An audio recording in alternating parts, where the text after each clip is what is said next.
आणखीन एक महत्त्वाची अपडेट या ठिकाणी समोर येते। सांगलीच्या विटा नगर परिषदेवर शिवसेनेचा भगवा फडकलेला आहे।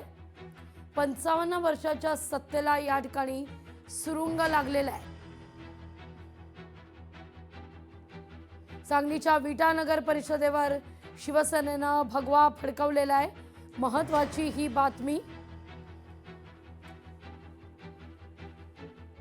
या सगळ्याविषयी अधिक माहिती घेण्याकरता थेट जाऊया आपले प्रतिनिधी महेश महाले यांच्याकडे। महेश, उत्तर महाराष्ट्रात नेमकी काय सद्यस्थिती दिसतीये?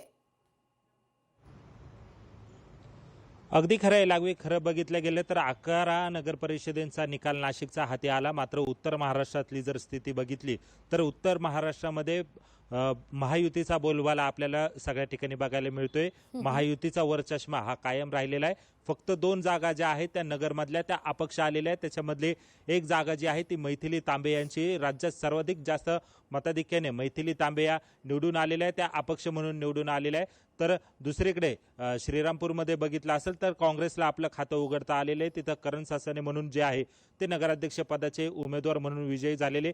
एकूणच संपूर्ण उत्तर महाराष्ट्रामध्ये जर बघितलं तर महायुतीमध्येच खरं तर ही रस्सीखेच होती। खरं तर चुरस महायुतीच्याच आपसातल्या घटक पक्षांमध्ये खरं तर लागलेली होती। अनेक ठिकाणी भाजप, शिंदेची शिवसेना आणि राष्ट्रवादी अजित पवार गट हे आमने सामने आलेले होते। याचंच सगळं जे चित्र होतं ते खरं तर आपल्याला बघायला मिळत होतं।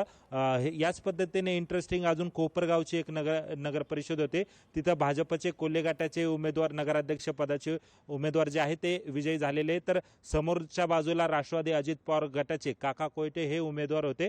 त्यांना आशुतोष काळे, राष्ट्रवादी अजित पवार गटाचे आशुतोष काळे आमदार जे आहे त्यांना पाठिंबा होता आणि ते त्यांचे निकटवर्ती होते। मात्र त्या ठिकाणी भाजपला यश आले।